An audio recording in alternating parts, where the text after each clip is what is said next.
ছেলে হওয়া এত সহজ না, অনেক কিছু ঘুরে আমাদের মাথায়। সব তো তোমার বইলা বোঝানো যাবে না, তারপরও কিছু বলি শোনো।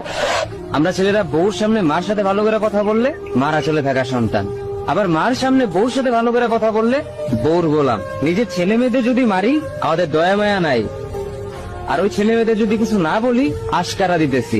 নিজের বউরে দিয়া যদি জব করাই সেই ক্ষেত্রে আমি বউর কামাই খাই, আর একটা ছেলে কি ব্যাপারে পুরা লাইফে নিজের জন্য। মার ওষুধের থেকে শুরু করে বউ বাচ্চার প্রত্যেকটা সব পালন করার দায়িত্ব একটা পুরুষের। কিন্তু কি লাভ এত কিছু কইরা? দিন শেষে একটা ভুল করলেই সবাই ভুলা যায় যে কে কি করছে তার জন্য।